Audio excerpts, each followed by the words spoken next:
Hello and welcome in to the OnlyBets Sports Podcast alongside my co-host SternBets and DrewDelu. I'm the Prince of Picks. We have got a great lineup of sports taking place today. We're excited and eager to get into it here. Of course, we've got Champions League in action this afternoon. On the pitch, we have the NBA play-in tournament as well tonight, as well as the Major Leagues and NHL hockey wrapping up its regular season. So we are going to have plays, angles, and looks for all of those sports. We'll see if we got anything else here as we wind down towards the end of the week here, hump day today on Wednesday. So looking forward to it. Before we get into it, guys, if you could do us a favor, head on over to Apple Podcasts, Spotify, wherever it is you listen to us. Rate, review, subscribe, helps us out, grow the channel, grow the community, and get this out to more potential listeners. With that being said, I'm going to go ahead and pass it over to Mr. SternBets. Good morning on this beautiful, lovely Wednesday morning. Raining here in Chicago. Hopefully it's better over there where you're at in Pennsylvania. But in any case, good morning. It is absolutely stunning weather outside. I think it's 75 degrees. Sun is out. Wind, well, we'll get into the wind a little bit later, but it's blowing out. It's just an absolute day. I feel like going outside, taking a walk with my dogs this morning. I was like, are we being tricked into thinking it's summer and spring yet? I don't know. I really hope that we're past the winter. Not a fan of the cold weather. Yeah, but let's recap what we did yesterday. I'm going to hand it back to you because you had a really nice 3-leg parlay that cashed in the NHL yesterday. I really enjoyed watching those. I think the Avalanche and Bruins won outright. Bruins destroyed 4-0. And then the Kings lost at the last minute, but you had the +1.5, right? So you cashed anyway. Yep, I did. Yeah, so we cashed anyway. We cashed, correct? Yes, all of us together. Yeah, we did cash on that one. It was a +1.5 3-leg parlay there. So yeah, Avalanche, Bruins, so they covered outright, one outright, I should say, and then the Kings. To your point, did go to overtime, but it's all right. We covered the 1.5. We hit that parlay at +104. So nice little plus money parlay for us there on the ice. Major Leagues, I had a 2-pick parlay. One of them hit. The Pirates did hit their team to over 3.5. We were all on that one. So if you played that individually, you won that. But unfortunately for me, I played that as a parlay with the Yankees over 3.5. They only scored 1 run. So a bit of a downer for the Yankees. Unfortunately, we didn't hit that one. But then going over to Champions League, we also hit Barcelona on the money line at -125. We had 3/4 of a unit on that one. So that one cashed for us. Unfortunately, Barcelona to advance. Didn't cash. They couldn't find that third goal to send it in extra time. So we missed on that one. But again, we did hit on PSG as well. Toronto bet that one we were getting at plus money, which I thought was a crazy good value for the better team in PSG. It turned out that PSG was the better team after it was all said and done. And then, of course, Hornets +2.5. That one covered. But again, it was a 2-pick parlay. The Suns, they were winning towards most of the fourth quarter there, but they blew it at the end. And then Portland hit a late bucket to cover the 2.5. So we didn't hit on Suns 2.5. We were close. We were almost there, but we didn't get home in that one. So unfortunately, we missed that 2-pick parlay. But all in all, good day for us. Yeah. And we've got a few picks today as well. So hey, 3-2 day, not too shabby. I hit my Royals Tigers full unit play first 3 under 2.5. I would say that was a little bit of a sweat on the top of the second inning, but Framber Valdez locked that down. That was nice. The Mets Dodgers, both teams scored in the first inning, so that didn't go. Pirates did not win the game, but Barcelona won. So looking at a 2-2 pre-flop. And then I did play the Dodgers for a full unit on the money line at -120 on Twitter. If you guys aren't following me there, it's just at SternBets on Twitter, X, however you want to call it. So 3-2 day for me as well. And I think, Drew, how you doing, man? I think you went 1-1. Max Meyer went under, and I think Trevor Rogers also went under. He had he had a great start to the game. Weird 5th inning. And then, he just, that was a weird ending to his day. Break that down for us, buddy. Oh, yeah, definitely. Of course, I combined it with Mikolas, right? And then he ended up coming as like a bulk reliever, so it automatically gets scratched. If you guys do player outs and someone else starts, it'll automatically get voided. It got voided for me. I wasn't able to post it, but after I noticed it finally got voided, I saw Trevor Rogers the 4th inning doing well. I was like, oh, it got voided. My payout isn't as much as like I thought it would be because I didn't use like a boost for it. and I got Trevor Rogers like at minus 200 and he was minus 170. So I was like, oh, I'm just going to cash out real quick. And then I was like, oh, I'm going to let, the group know and probably post it. And then as soon as I did that, as soon as I thought about that, I saw in the fifth inning he was struggling. So that was very unfortunate. At the end of the day, he just collapsed in the fifth inning against the Diamondbacks. He was dealing. He only had 65 pitches going into the seventh. I think going into the fifth, I mean, his live over was like over 17 and a half at minus 275. So crazy how things can change. Max Meyer went under, of course. He it's not that he was like entirely like struggling overall. It's just kind of like I predicted. High pitch count is what doomed him. He gave up a few runs as well. And the Braves ended up, of course, winning the game. Max Meyer, yeah, 5 innings pitched, 5 hits, 3 earned runs, and then 1 walk and 5 shutout innings. And I mean, 5 strikeouts. And then his pitch count, just like I said, raised. And then lastly, we saw Atlanta score 3 runs in the bottom of the eighth, and they eventually like won the game. So thanks to the high pitch count, they took him out of the game. 4 straight games not reaching the sixth inning for him.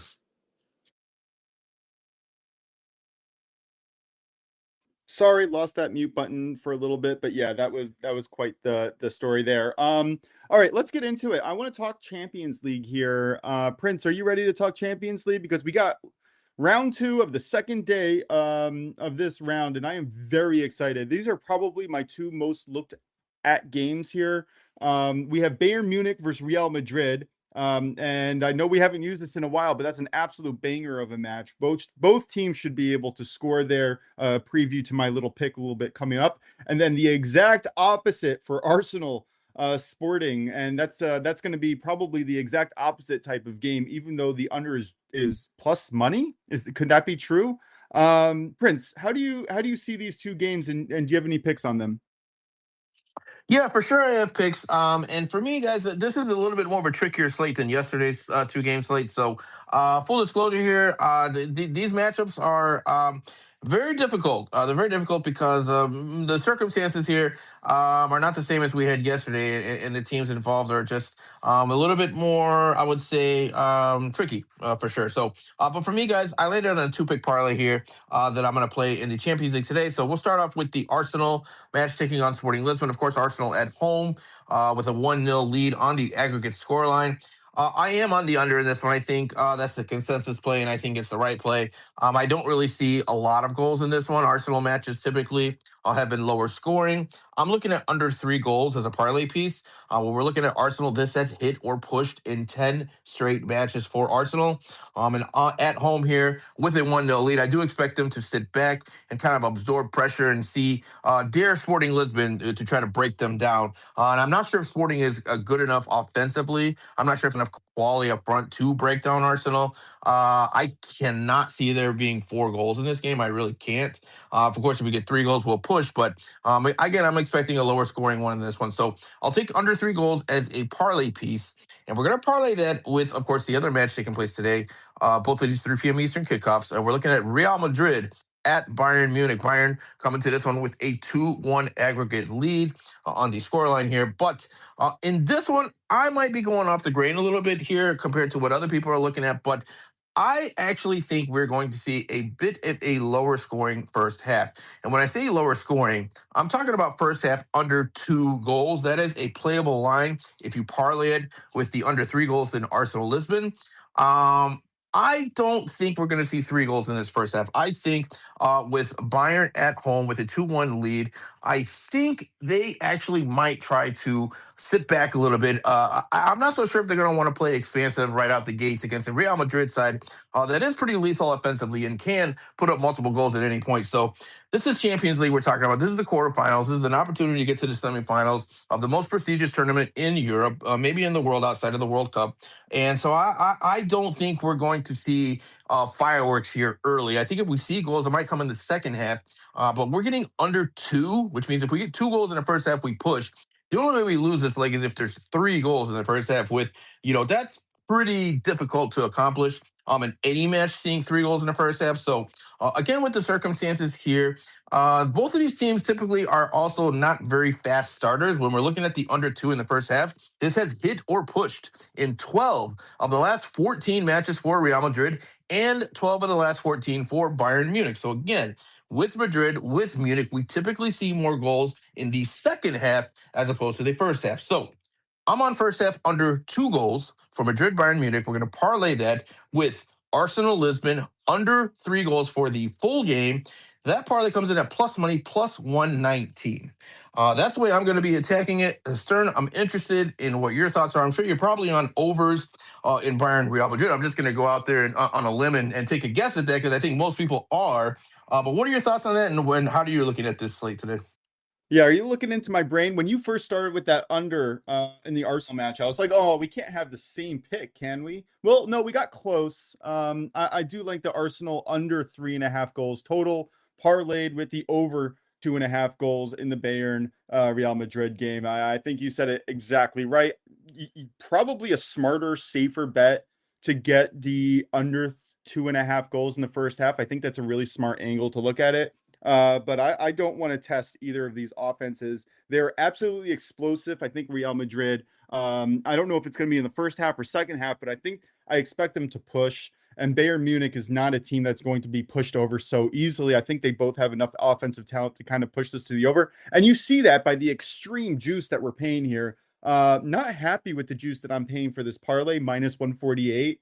But I think you can find that boost somewhere for you to be able to kind of lower that total so that you can get it around minus 115. I just bit the bullet. I put a full unit on it. And I'm very excited to see it. I unfortunately had a meeting during yesterday's game, so I wasn't able to watch the full of it. But today, I blocked out my schedule. There's no way I'm missing this action today. Nice. Yeah, you have to. This is a must-watch game for sure. And I think I'm with you. I mean, I think both of our plays can hit, honestly, because I think if we see goals, like I said, I think it's going to be a second half. So I could see, maybe 2-3 goals coming in the second half. And I guess another way, those of you who want to play a different play, maybe second half, highest scoring half. I'm not sure what the odds are on that. But that might be another way to attack this if you're, hesitant to play the first half under 2. But yeah, I think both of our plays are correlated in a sense, and I think they can both hit for sure. But absolutely, the game to watch is Madrid Bayern, no doubt about it. I wonder what it is taking the first half under and the full game over. If you can get decent money on that, I think that's a solid bet on its own. Actually, yeah, I might take a look at that. That's a good look. Yeah, I might after we're done here. I might take a look at it. Let's circle back to that because I would definitely be most interested in possibly playing that. If you get that at plus money, I think that's a really solid look. And then also, of course, you can add in the both teams to score to take that juice down. I didn't want to do that, but it does get it to around minus 130, minus 135, depending on the book. Bet 365 is where I found the best price personally. Anyway, all right, we talked soccer. Let's get into baseball. Drew, I'm going to pass it over to you. Where are we looking today in the world of baseball? Yeah, definitely. And I actually will have a first 5 money line pick today as well. Ooh, I like that. Yeah. But first, we have 3 earlier games, which is pretty cool. Usually on Wednesdays, I've noticed we usually have a little more. So it's kind of nice. It's just 3 early games. We can breathe, and then we wait for the games at 3:40 p.m. Pacific time, and then 6:40 Eastern time / that. I'm looking forward to a bunch of these, like some of these pitcher matchups. Fanatics, I have to go in there to see what the pitcher matchup is. For some reason, they're not showing on the main screen, but I pretty much have them like memorized now. Did you just want me to go straight to my picks? Yeah, go for it, man. Perfect. Yeah, my first one we'll do is we'll go to the Guardians Cardinals. We have Slade Cincinnati. I think it's technically Cincinnati or Cincinnati for Italian wise, but my fellow I've been pronouncing Italian. it Ciccone, but I'm pretty sure I'm Yeah, wrong on yeah, most of the Ciccone. names. Oh no, I think you're right. I think it is Ciccone. Yeah, it's weird how Italian works because like my last name is DeLucia because the CCH is a key sound. If it's CCI, it's chi. But when it comes to this game, I like Slade here. Slade has had two just really bad outings and one great outing against the Cubs. If you look at his last outing against the Braves, it's kind of deceiving because the Braves owned all of the Guardians pitching staff. We saw what they did to Tanner Bybee was really good. We saw what they did to Slade was really good. You know, the Braves were a great offense, but they were just on one that series. I think they scored double-digit runs in multiple games. And then Slade's first start, he struggled against the Mariners in that first game. But he is going to be facing a young Cardinals team, who this young Cardinals team actually has been struggling in this series against the starting pitching of the Guardians. We saw for like the first game, the Cardinals were able to get Gavin Williams to around like 36 pitches first inning, and then he cruised the rest of the way. And then yesterday, they had a great outing from Joey Cantillo. But then but then the bullpen kind of messed it up for them at the end of the day. So I like the first 5 innings for the Guardians because the other pitcher, Dustin May, is not a great pitcher. I know I kind of said it for I know I kind of said it for Slade, like, oh, because Dustin May had 2 bad outings. But the problem is with his 2 bad outings, I think they're a lot worse than Slade's, and I don't think Dustin May is a great pitcher. The one good outing he had was against an anemic offense at that time in the Red Sox, and it was like his technically old team for a year. So give me the Guardians first 5 money line at -115. If it ties, they pushes, but I trust the Guardians because they've been playing great small ball and they don't strike out that much. And I trust them to get to Dustin May or draw walks. Yeah, I don't disagree with this pick. I think if you're looking at who has the advantage on the mound, Ciccone probably does. I'm not impressed with either of their underlying metrics, though. Slade Ciccone's only real advantage is that he's able to induce weak contact, but batters are getting around on him. I do expect him to positively bounce back a little bit, but it's hard to go further down. And then Dustin May, I mean, his metrics are just so much worse. It's not even funny. He has an 8.5% barrel rate to a 53.2% hard hit rate, and his whiff rate is down at 16% to a strikeout rate at 17.5%. These are not big league numbers that are sustainable. So I'm definitely with you. I would alternatively just look at the Guardians team total over. I think this is an excellent spot and a nice value add here. Yeah, and I expect Slade to positively regress. I think he's a good pitcher when he faces teams, in my personal opinion, that aren't, because at the end of the day, like if you think about it, Cardinals aren't a home run hitting team besides one person, and that's where he's susceptible. Because Jordan Walker's the only one that's been hitting home runs on their team. So that's the thing about Slade. When he faces a team like we saw against the Mariners or the Braves, he struggles because they're power teams. So I trust Slade to get the job done their first 5, and they've done it the first 2 games, I believe. And I'm a fan of this Guardians team. This Guardians team's offense looks way better already than last year. The next pick I have is let's go to the Phillies, Cubs, Phillies. The next 2 are player outs. We have Shota versus Jesus Luzardo. Last game he did not cover this. It was his first time he didn't. Give me his over 17.5 outs, -140. 140 is usually the limit. I'll like fully take juice. Nola only lasted 5 innings yesterday. But the Phillies, like I said before, the Phillies coach, like manager, expects his starting pitchers to try to go 6 as best they can. Luzardo's biggest issue has been those big innings. He'll cruise and then he'll give up a lot of runs in 1 inning. I think he's given up 9 of his like 12 runs through inning 4 through 6, and that's not great. He just needs to avoid those big innings, which I expect him to do. He's probably worked on stuff with his pitching coach because the last game he was cruising like I think through inning 1 through 4 and collapsed in the 5th. Then I think the game before that he faced, I think it was the Rockies who did well. The game before they give like 6 runs in a certain inning. So I trust Luzardo to get through that many innings. The Cubs offense is off and on too. That's something I really noticed about them is if they get going, they're good, but if they don't get going, then they're very streaky. So then they'll allow a pitcher to go deep. We've seen that this year. They allow pitchers to go deep a lot. They're pretty swing happy, and I trust Luzardo is going to get a decent amount of strikeouts, and he's going to be very deceptive to the Cubs. The Cubs struggle with his kind of sidewinder. He's kind of like a sidewinder-ish arm and the sweeper. And I expect high strikeouts and at least 6 or 7 innings from Luzardo. I absolutely love this. I was trying to figure out a way to back Philadelphia today. I have been burned lately, I guess, by the Philadelphia offense, although they do seem to be hitting a lot better lately. But yeah, Jesus Luzardo is somebody that I was looking to back somehow. Just couldn't figure out an angle, and I'm happy that you brought the outs to our attention. He has a 37.5% whip rate and a 36.5% strikeout rate.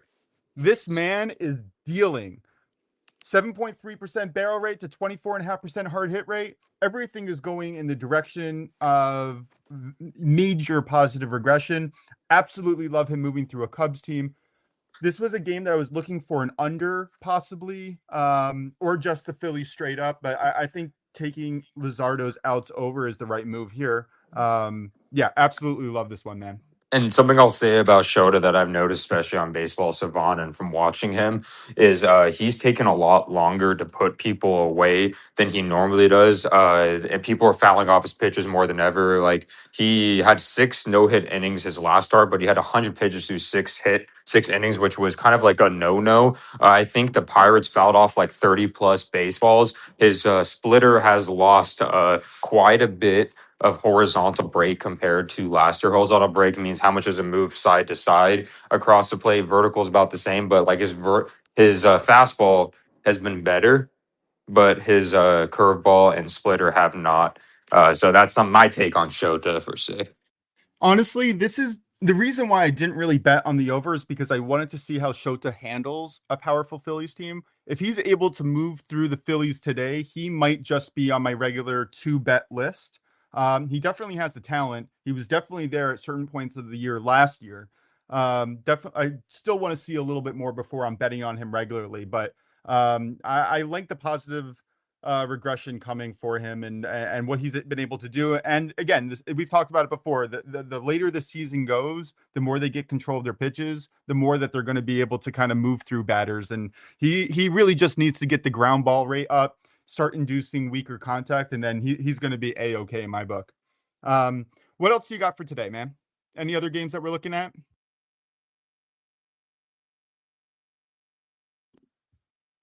All right. Drew, you there? Yeah, I'm here. Yeah. Okay. Yes. Do you have anything else that we're looking at Yeah. today in the majors? Yeah. Sorry, I was talking to my Oh, it's all wife good. real quick. But yeah, I do. I have one more. We'll go to the Nationals Pirates. I am not a believer in this Pirates. I believe in this Nationals pitching staff, and I'm a believer in this Pirates like offense. Jake Irvin and Miles McCollum is people I love to target. I like Jake Irvin under 59 outs for -140. This guy is just he's not being fooled by anyone's pitches. His hard hit rate is pretty high, and along with the fact his whiff rate is pretty dang low too, as well. I know you'll probably have that on standby, Stern, but I remember when I'm watching him live and looking at Baseball Savant, he just is not fooling anybody. He can't really. He struggles to even get to the 5th inning sometimes. When he does, he's running out of gas. And I think he's going to struggle against his Pirates team. His Pirates team surprisingly has been more patient than necessarily the metrics have shown. They swing a lot, but they also foul a lot of balls, which will increase pitch counts and stuff like that. Like I said about Shota, a Shota would like, as I thought it was just Shota in general because Shota does that. But I've been watching this Pirates team more. They work pitchers, and then once they get going, man, they'll wear out a pitcher to death. And their high strikeout guys from last year aren't striking out as much this year, and they're making more contact. And I think O'Neill Cruz has been a big part of that, in additions of Brandon Lowe and Ryan O'Hearn and such. So I like his under. Yeah, I love this play. I was also trying to figure out a way to fade Jake Irving, but didn't really have a confidence in Mason Montgomery to really kind of make that pick. I think finding his under on outs is an excellent look. I really, really love this. His barrel rate's at 20%, which is more than double a bad barrel rate. It's just Yeah. atrocious. And you're combining that with a 52.5% hard hit rate. This is not a recipe for big leagues. And honestly, it's funny that you mentioned his whiff rate. His whiff rate is down just below average at 25%. His strikeout rate is actually not terrible at 25%, but like you mentioned, the Pirates aren't striking out all that much. And when you're going to take away his only weapon, I think that the Pirates are going to be able to absolutely mash him and kick him out of the game early. I think this is an excellent look, and I'm excited to tail. Yeah, and that's something about Jake Irvin I've noticed from like eye test wise, just watching him is when he usually will strike out people after people are getting on base and scoring runs on him, and after he's already like 60 pitches through like 3 innings, he starts to like dial up the strikeouts a little bit more and stuff. But yeah, like he's just somebody that I always love fading, kind of like Miles Mikolas and stuff like that. The Nationals pitching is just not like they have to have one of the worst starting rotations in my opinion. Yeah, and when you have such a bad bullpen, again, ranked 29th in the league, pretty much consistently over the last 3 years, you really put a lot of pressure on that starting rotation to try to make it through as best as they can. And that's not a recipe for pitchers who don't have it together. I do really like that a lot. And there's a reason why the Nationals bullpen is so terrible. And it's because they're being forced into the game early on a regular basis. So yeah, definitely like that play. All right, I'm going to move ahead with my play of the day. I played this live yesterday. I really think that there's value here despite the absolute terrible price of it. Although I will give you a few options to get the juice down a little bit more. I'm going to go to the LA Dodgers facing the New York Mets. The New York Mets are, well, pitiful right now. They scored 1 run in the first inning yesterday, and that was it. We have Shohei Ohtani on the mound. And again, I think maybe we're forgetting how dominant he is on the mound because he's had a little bit of ups and downs lately, coming back from injury last year. So I think that we're kind of getting a really good price on the Dodgers, despite the minus 228 on the money line. I think that there's actually value there. But I mean, come on, this Mets team isn't scoring. And I could see Clay Holmes, who's pitching for the Mets, having a little bit of success here. He has a really high ground ball rate, which is really important against a team like the Dodgers. But his only real success here is inducing weak contact, 3.8% barrel rate, 36.5% hard hit rate. But the lack of whiff to strikeout numbers, under 25% whiff, right, which is below average, 16.5% strikeout rate, much below average, solidly below average. That's not a recipe that I want to see against a Dodgers team that can smash anybody. Don't see this going well for him. Even if he does well, I think the Dodgers score at least 1 or 2 runs, which should actually probably set them up real nicely for their elite bullpen to take over. I like the Dodgers money line parlayed with the Mets team total under 4.5. You can add in Dodgers team total over 2.5. You can add in first 5 money line parlayed with the full game money line. I don't like going with the run line, although if you want to take the -1 for minus 130, 140, that's fine too. The prices may have moved from when I was looking at this yesterday, but I just think that the lack of whiff to strikeout rate is going to make it really difficult to get through this Dodgers lineup. And with the way that the Dodgers rotation has been pitching, their bullpen is very healthy, ready to go. I don't see the Mets having a lot of success here. So even though I'm getting the Dodgers money line and Mets team total under 4.5 at minus 140, I think that there's a lot of value here. And I don't see how the Mets even kind of come close. Drew, do you have any thoughts on this game?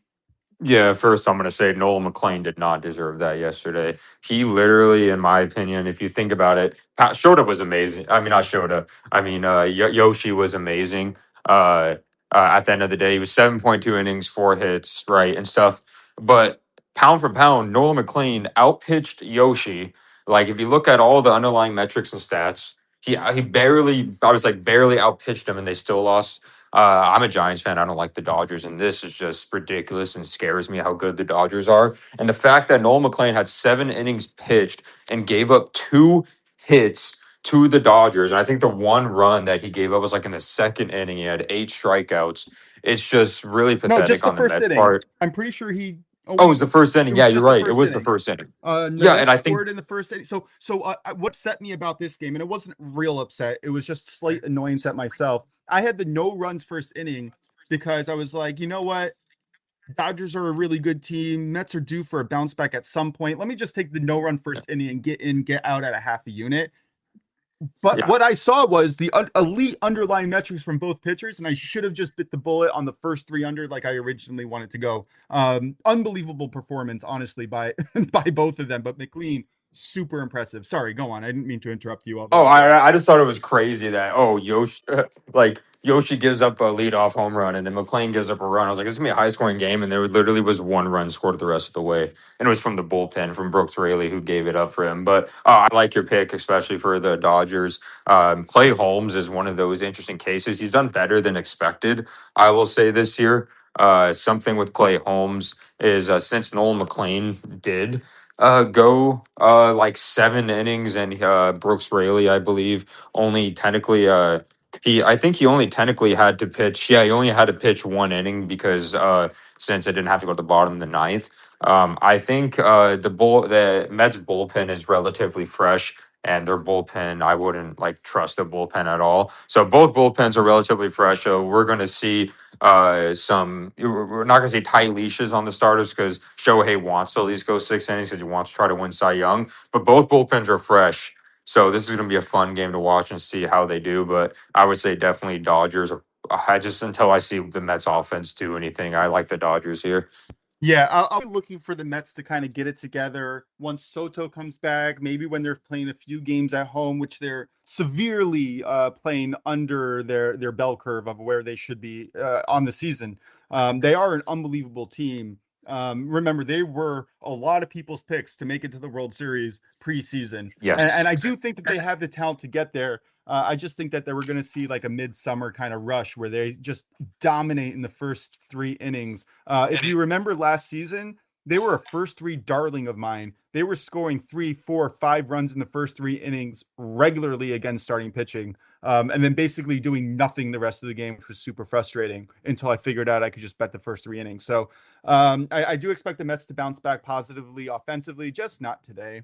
Uh, Missing Soto hurts because he was balling up to that point, and some I know like as much as people give Soto crap for stuff like that, but Soto before his injury he was hitting like 355, had a home run, and he honestly I know it's one person, but he kind of made that offense click where he batted like second or third in the order, in my personal opinion, and no. That's a yeah. fact, man. When you have somebody of that caliber on your lineup, especially someone like Soto who is able to see the plate so well and make the pitchers work, it puts so much pressure on the pitchers to pitch around him because you can't make a mistake, and that really opens up Francisco Alvarez and the other stars on the Mets team to And really kind Lindor. of get clicking because they don't have to focus.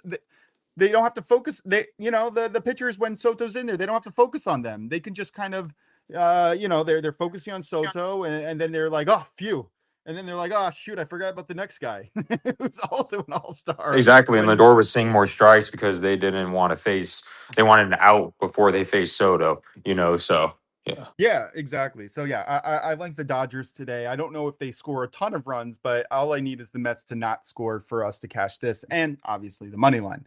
All right, Prince, do you have any looks or leans in the MLB today? You were kind of 1 for 1, even though the parlay kind of fell through. But is there anything that you wanted to look at today? Any questions that you want to bring onto the slate before we move on to the NBA and NHL?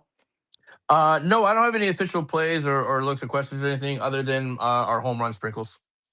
Yeah, that's good. Let's get into that right after this little sprinkle of a lean. I would say this is a heavy lean of mine. And I was surprised that Drew didn't kind of talk about this because I'm going to his Giants. I kind of like the over 8.5. The line has moved to -130, so maybe the over 9 is in play. But I think that these are really good conditions against two pitchers, like Tyler Mao and Rhett Loader. I do not have trust in either of these pitchers. I was considering a first 5 over.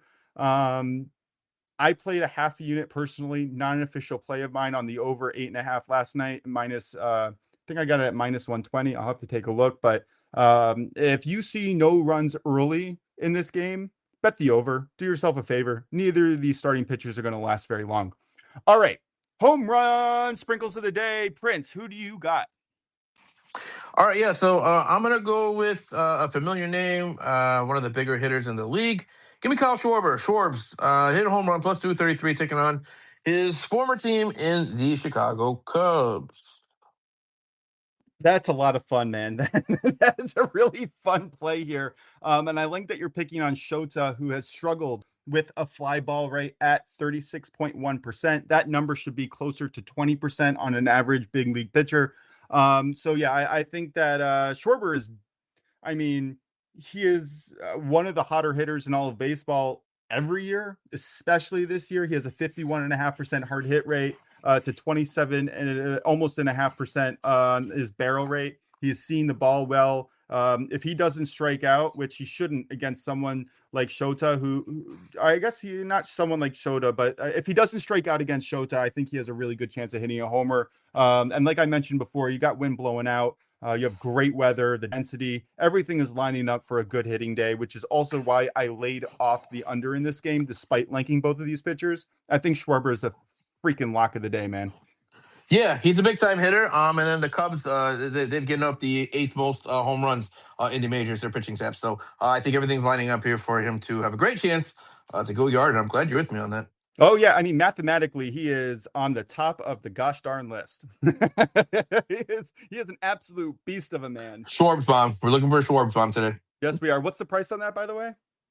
Plus 233. All right, over on DraftKings. I don't mind that at all. I think he's mathematically probable to hit a homer today. All right, Drew, who do you got today? You can go first if you want. All right. Yeah, I'm going to go with Jose Altuve. I know that he was out with a little bit of an injury before, but I like that the way that his bat is heating up. He's facing Jose Quintana on the Rockies. Quintana's been all right. I don't expect that necessarily to continue. His ground ball rate's at 30.8%, which is not going to be good in a stadium like Astros, which is actually a really good hitting stadium. Let me find it real quick on my map. The Astros Stadium is 8th in home runs over the last 3 seasons rolling. Jose Quintana, he has a 7.92 Sierra. That is another pitching metric that I like to use to kind of get a true value on how a pitcher is doing in real time, I guess. And if you're more familiar with XFIP, his XFIP's at 740. I just don't see him really having success against the Astros team that is absolutely smashing the ball. The Astros offense right now is ranked near middle of the league, 15th in WRC. Runs created. It's a metric also I'd like to look at the offense.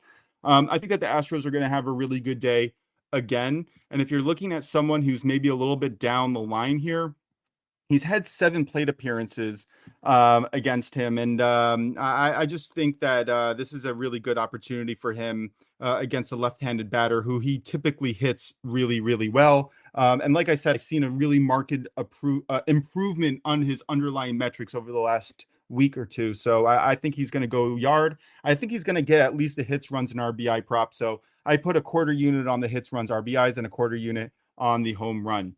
All right, Drew, up to you again. Where do you got for us? Yep, definitely. I'm going to go with technically the A's don't play in the Bay Area as of right now anymore. They play in Sacramento, which is an hour and a half south north. But I'm going to go with the Northern California native here. He's from here. He's bound to hit a home run at this point. And especially in that ballpark, give me Jock Peterson at plus 410. He's from the Bay. Unfortunately, he got drafted to the Dodgers. He didn't like that either. And then he eventually moved on from them. He's with the Rangers. He was great with the Diamondbacks, and then with the Rangers, he's been struggling a little bit this year. But he's been hitting the ball hard at the A's, and they're facing JT Ginn, who personally isn't necessarily a great pitcher. Last year, he pitched about 90 innings. I think gave up 17 home runs, only given 1 home run this year, but he's been struggling mightily at the end of the day. He is a right-handed pitcher. Jock usually does way better against right-handers. That's why he's going to probably be starting today. Give me Jock, BCJ. Yeah, I don't mind that at all. I think Jock went off the day after you picked him last week. I Of think, course. yeah, I know. JT Jin is a good opportunity to hit up against. He's doing better than expected. He has a low whiff rate, low strikeout rate, gets a lot of contact, but he also gets a lot of weak contact, and that's where I link Jock, where he has I think it's 55%, 55.2% hard hit rate.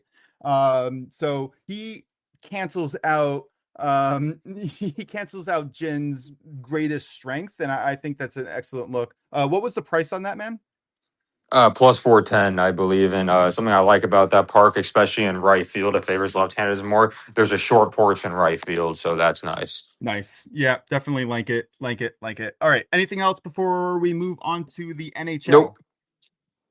Nope. All right. All right, let's move into the NHL. I'm excited here.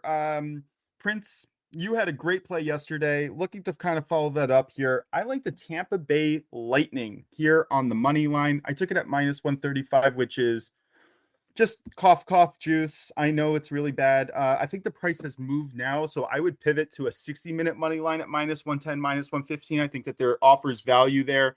When you're looking at who they're playing, the Rangers on the road. Sorry, the Lightning are at home. The Rangers are on the road. Significantly worse on the road. The Lightning have the better goalie, especially lately. Igor for the Rangers just has not been the top tier talent that he once was, or I guess what I thought he should be. I am a Rangers fan, so maybe I'm rage betting against my own team here. But the Lightning in the last 10 games have averaged almost a half a goal more in danger shot opportunities than the Rangers, and a quarter less in opponents' high danger opportunities. So the Rangers would really need, in my opinion, thanks, Drew, for getting that lingo stuck in my head. Rangers would need multiple power play goals here to create an upset opportunity. I think that the Lightning are just the much more disciplined team, especially lately. They have not been giving up a lot of penalties. I think that the Lightning should win this outright. I wouldn't even mind a minus 1.5 sprinkle on the puck line. But I think getting this at minus 135 last night was an absolute steal of a line. I think that there was a lot of value there. I would play this up to minus 150 personally, but again, I don't mind putting even a full unit on the 60-minute money line here. I don't know if either of you, because both of you are kind of dabbling in the NHL. Drew, I'm going to pass it over to you first. Do you have any thoughts on this game? I don't have any thoughts on that game. Prince? Yeah, so I promise I didn't look at his picks, or your picks, I should say, before we started the show. But I have written down here on my notes NHL play of the day. Tampa Bay Lightning money line minus 135. Me and you are on the exact same play here, Mosh. I think this is a smash spot for the Lightning. Lightning are competing for playoff position based on what I saw over in the standing. And I think they still have a chance at a number or to move up anyway in the playoff standings. The Rangers are done. They're on the beach, as we say in soccer. When a team is eliminated, they're on the beach. And so the Rangers are on the beach. Lightning still have something to play for. Lightning considerably better than the Rangers in pretty much every single metric. And then Lightning at home in a game that's important for them to win. I think getting them on a money line minus 135. I'm right with you. I think it's a smash spot. Yeah, absolutely. And I try to stay away from those narratives because they've burned me before, but I do think that there's an element of truth, especially when you're playing at home with something to play for. But keep in mind, Yeah, I would say it's different. I would say it's different. Sorry, just to interrupt. I would say it's different on the road than when you're at home, right? If the Rangers were at home, maybe you could say, okay, they want to give their fans something to look forward to, at end of the season, something like that. But on the road, nothing to play for. I think it makes a difference personally. Yeah, no, yeah, that's kind of what I was getting at, especially at home. I think that's a really good spot. But teams, again, the game could go any which way, shape, or direction, but you're looking for who's going to give that extra 10% at the end of the game. And I think that the Lightning are it. All right, NBA, man, we have a co-play, a show play, a play that we both agree on. I'm excited to get into it, but we have 2 games going off tonight. We did hit the Hornets lean yesterday. They did win. I did cash that nice, Great game. plus 140 or something like that. Unbelievable. I thought the game was dead and over. They were losing by 4 or 3 by 20 seconds left. And then I look away. My wife asked me something. And then next thing I know, we're in overtime. Yeah, Kobe White, Kobe I White, laughed. Kobe White hit an unbelievable shot to tie it up at I 114. was That so was an mad at her incredible that I game. missed this. Both games Um, actually last night were incredible. Both NBA playing Kobe. games. Playing games off to a really good start. yeah, honestly, I didn't know how I felt about it, but I do like the energy that we're getting, and we're getting a playoff atmosphere Oh, for a little bit longer, you know which what is nice. you know what it reminds me of most is it kind of reminds me of March Madness a little bit in terms of like single elimination, right? The urgency that the teams are playing with, right? It's for especially the 9-10 game, it is single elimination. You lose, you're out. So, You know um, what? Funny you mentioned that. I honestly wouldn't be surprised. Do you remember maybe like 5 and 10 years ago? Most people were like, "Oh, college basketball, that's it. That's real basketball." NBA has got nothing on the level and energy and excitement. And I think from what you just said, that kind of just like in my mind, just kind of like clicked the light bulb. You know what? They probably went down. They saw what the NCAA tournament was all about. And I think you're right. I think that they tried to recreate that atmosphere here. I think that's absolutely spot on. Yeah, well, no doubt about it. Well, the genesis of it actually was around the time of COVID, actually, the bubble time, and it was because teams had played different amount of games that they went by win percentages, and I think it was an attempt to kind of like not screw over any teams because they didn't play as many games as maybe another team. So that was like the original start of it. It was supposed to be just for the lockout season over in the Disney World bubble tournament, but it caught fire and they kept it, and I'm glad they did because I think it's been an awesome addition. The urgency that these teams are playing for it is similar to college basketball. Now, of course, if I were going on a tangent here real quick, the regular season that's a whole other issue, right? We just came off of 2 months of half the league tanking for since February, so that's a whole other issue in itself. Obviously, you're not getting the same competitiveness that you get in college basketball over the duration of the season, but absolutely, this play-in is a home run, and that's what the NBA needs to do. They need to create more urgency in their games so that they can somewhat mimic the competitiveness that I would say that you get on a game by game basis in college basketball that you don't get in the NBA until this time of year. But this time of year is awesome, and I'm always excited for it. Oh, I'll Yeah. say So one of the main reasons they did the play in was to like prevent less to have less tanking. That's what it was. I remember Silver was preaching. Yeah, Yeah. that was the intent, but didn't work out because obviously we've still got 10 teams minimum that we're tanking. Right? Yeah, if you guys look, No, but they the showed a line. no. Yeah, go ahead. Go ahead. Oh, I was saying they showed a thing where they said that like, hey, there actually was certain teams like actually trying more for the play, and of course there's always going to be tanking. But we see the last few years there was more teams on the 9 and 10 side like trying, and 11 side trying, and of course there's always going to be teams tanking, but there was less teams we noticed that were trying to because of that. Yeah, I feel like the line between 10 and 11 is just getting bigger and bigger. The gap is getting bigger. And if you look at the standings, I mean, you're probably talking about 9-10 games difference between the 10th seed and the 11th seed. So, I think that the tanking still needs to get fixed. Obviously, we've heard enough about that. I don't think we need to really need to expand that right now. We're in playoff time, so we'll worry about that next season. Let's focus on the all let's right. focus on the fun part. All right, Prince, I want you to break down because we're on, I wouldn't say opposite sides of this, but I feel like in terms of two teams that have defied expectations in a negative way. The Orlando Magic, they played incredible in the middle of the season. Everyone got their high hopes up. Their talent is undeniable, but they're just not doing it. And then on the other side, the Sixers, everybody thought they were going to be a solid playoff contender, but I mean, we've talked about this before. They're fool's gold with Embiid. Without Embiid, they're not even fool's gold. So, who in this battle of disappointment teams, how can we expect this game to play out? That's a great way to put it. Yes, disappointment teams is exactly right. Look, we talked about this last night, me and Moshe, or in our group chat. We were talking about these slates today in the NBA. This is a tough ass league, guys. Excuse my language, but you got four teams here that, quite frankly, I don't trust 80 of them.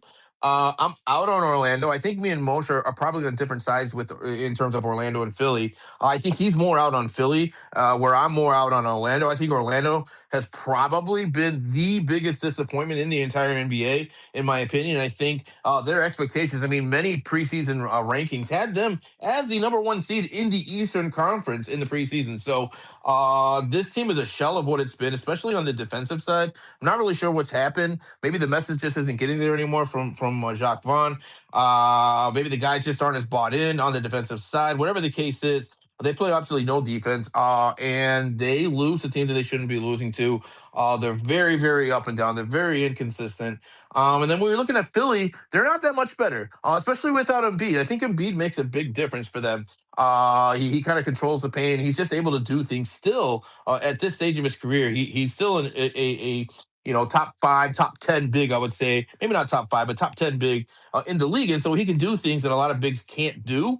And so that creates a lot of mismatch problems for other teams. And so without him in the lineup, you lose a lot. You lose a lot with Philly. Now, of course, I'm a big supporter of Tyrese Maxey. I think Tyrese Maxey is a top 5 point guard in the entire NBA. I absolutely love his game. I love his tenacity. I love his energy. And I think he is the bright spot, of course, on the Philadelphia 76ers going forward, along with BJ Escombe. But for me, if you forced me to pick a pick here in this game, I would lean towards the Sixers in this one. I think they're -2 right now. I'd probably just take them on the money line.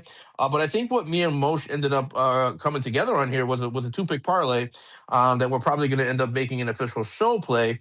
I like the Magic here, +6.5 on an alt spread. I do think this game is probably decided by 2 possessions or less, one way or the other.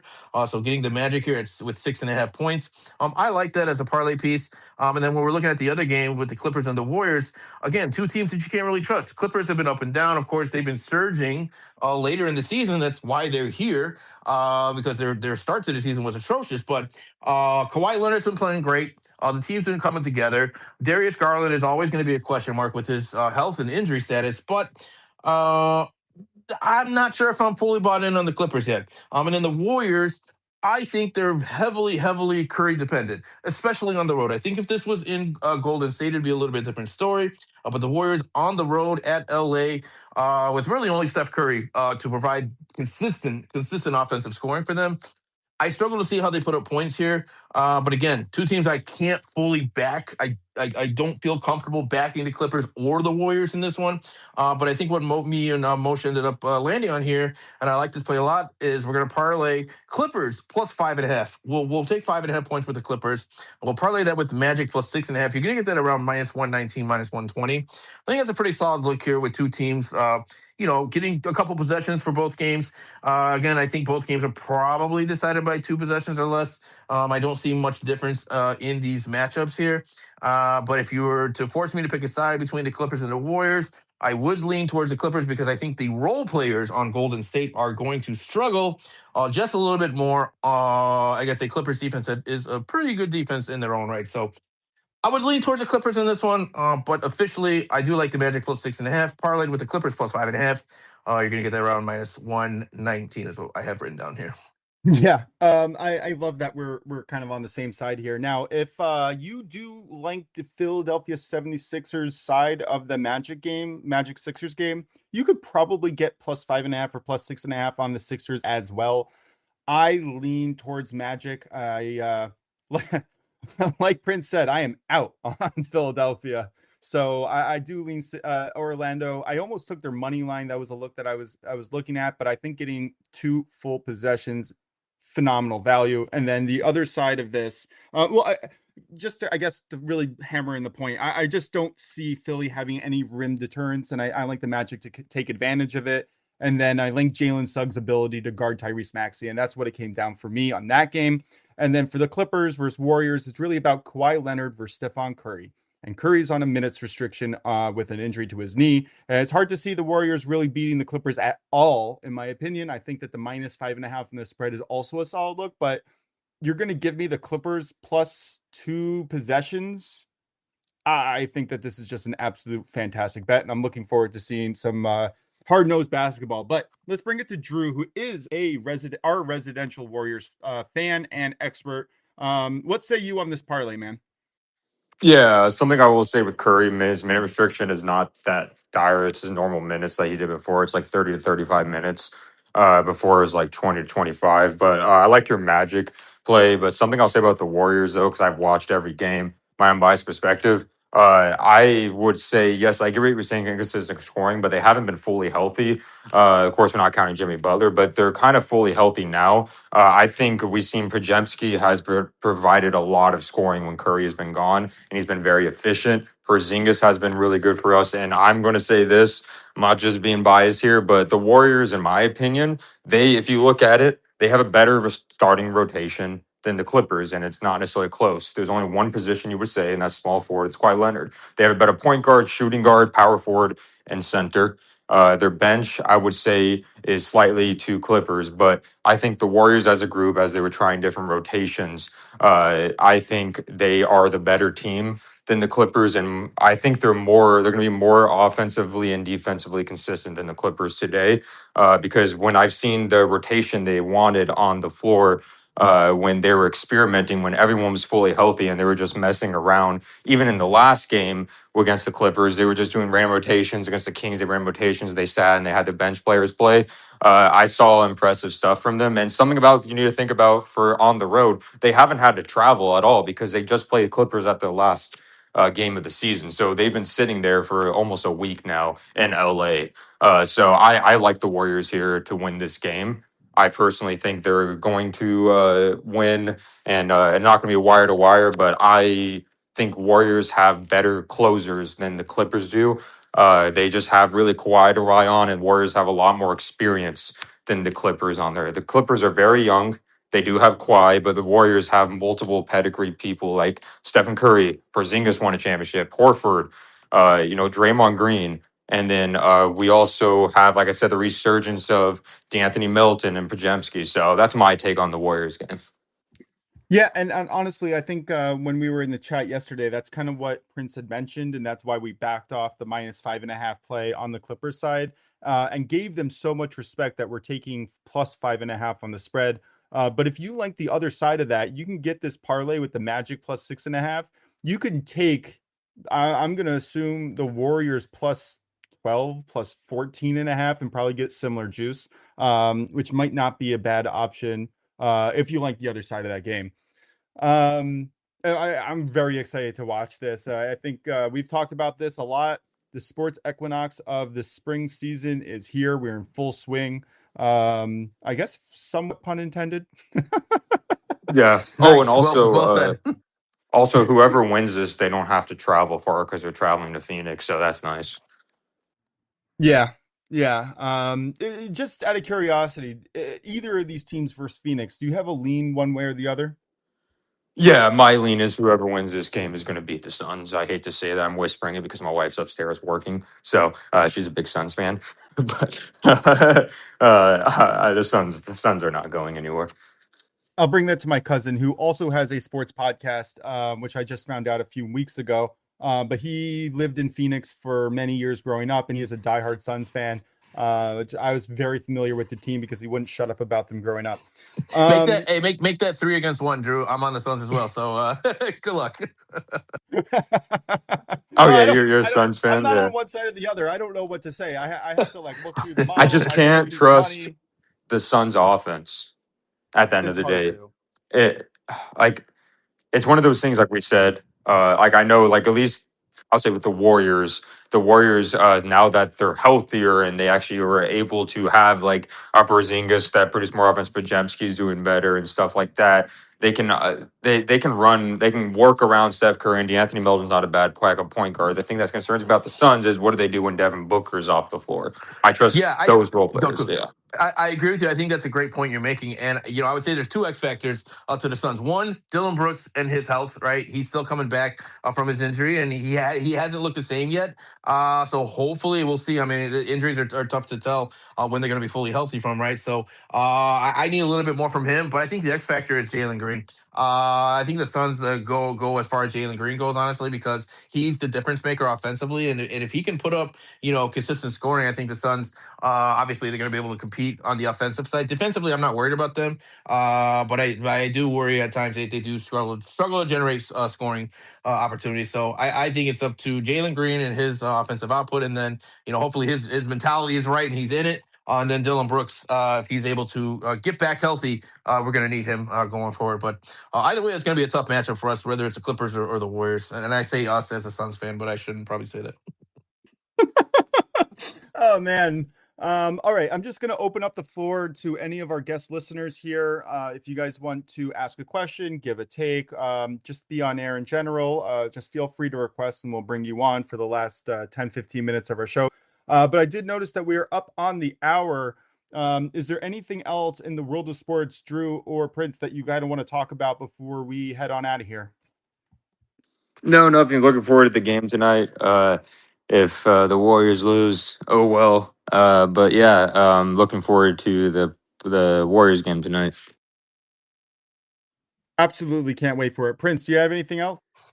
No, I'm with him. I think we're in for a great slate of games today. And of course, the NBA play-in. Hopefully, it continues from last night. The intensity and the excitement level was a lot of fun last night, and hopefully, it continues again. I think it will. I really do, especially that Warriors Clippers game. I mean, they're rivals. No, they're good. They go at it every single time Oh that yeah. they play, even in the regular Yeah, season. they're it's little intense. brothers. Sorry. Yeah. Oh wait, hold on. To be fair, aren't the Clippers like everyone's little brothers? Yeah, so true. No, As I'm long as kidding. one No, sucks, they're man, kind of like- rivals in a way. I can't get you know what's the funny thing is when every time I mention Kawhi's name, I get PTSD. I know we were hurt and stuff, but I saw what Kawhi did to the Warriors, so I have to pay respect to that man. That man. Have you seen the iPhone in his hand? The XL, the X large. Oh yeah, his hand is ridiculous. Dude literally has a claw for a hand. It's not. Yeah, it's literally not his name just, is the Claw. yeah, and it's not just a nickname. Like he literally has a freaking claw. It's I've seen him palm a basketball, and I'm like, his hand looks bigger than the basketball. You can't cover 2/3 of a basketball. It's not fair. Yeah, I think he has bigger hands than Giannis, and Giannis has big hands. If I were to go on a tangent real quick, guys, I think if Kawhi were to have stayed healthy, like I think he could have gone down as one of the all-time greats. I think the fact that he's missed so many games in his career is going to hurt him once it's all said and done. But Kawhi Leonard is such a freaking amazing talent, offensively and defensively. There's just so many things he can do in so many different ways he can impact the game. I'm a huge fan of Kawhi. It's just unfortunate that no matter what, he's all of he's Famer. just. Yeah, I agree with that, but for sure he's a Hall of Famer in my opinion. But I think when you're looking at like best of all time, I don't know if he makes it right now, just because I think that there's going to be a stain on his career is how many games that he missed, and there's a lot of question about a lot of those games. If he was just just to sit rest, a lot of rest games and stuff like that. But it seems to have worked out because he's still going strong. And maybe he was playing chess when everyone else plays checkers. But yeah, I don't know. Just going on a tangent about Kawhi, but I'm a big fan of his. He is the ultimate reason why I pick the Clippers in that game. All right, let's get to our best bets. Drew, you're up first. I'll go in the middle, and then Prince will close us off if that's cool. Sounds good. Pull it up right here. Lizardo over 17.5 at -140. Jake Irvin under 15.5 at -140. Guardians first 5 money line at -115. That game starts in less than an hour. And then sprinkle Jock Peterson home run at +410. Yeah, definitely send me all those plays. I think you did, but definitely include that home run play because I want to remember to get it in. I am on the Dodgers money line parlayed with the Mets team total under 4.5 at -140. Sorry about the juice. I'll get better on it eventually. Jose Altuve home run sprinkle. I forgot the juice on this, but it was like +530 somewhere. I think it was on ESPN. In the Champions League, I have a 2-leg parlay. -148. Arsenal Sporting under 3.5 goals in the Bayern Munich Real Madrid game over 2.5 goals. Got that over on 365. In the NHL, we have the Tampa Bay Lightning money line -135. Also cool on the 60-minute line or even the puck line. And then we have a show play NBA 2-leg parlay -119. The LA Clippers +5.5 and the Orlando Magic +6.5. I personally took that at a half a unit. All right, Prince, close us out, brother. Yep, for sure. So we're in the Champions League here. I'm looking at Arsenal Sporting Lisbon under 3 goals, parlayed with Real Madrid Bayern Munich first half under 2 goals, comes in around +119 odds. Looking at the NBA play-in tonight, give me the Orlando Magic +6.5, plus the Clippers +5.5. This is our show play at -119. On the ice in the NHL, we also like the Tampa Bay Lightning on the money line, straight up here, minus 135. And finally, for me, home run sprinkle, Kyle Schwarber. Let's get a Schwarbs bomb here, plus 233, taking on the Cubs. That's going to do it for us, guys, for SternBets and DrewDelu. I am Prince of Picks. We appreciate you guys tuning in as always. We hope you guys enjoy this wonderful Wednesday slate of games. We will be back tomorrow, Thursday, with more plays, more looks, and more bidding angles. And until then, we appreciate you all, and we will talk to you soon. Thank you.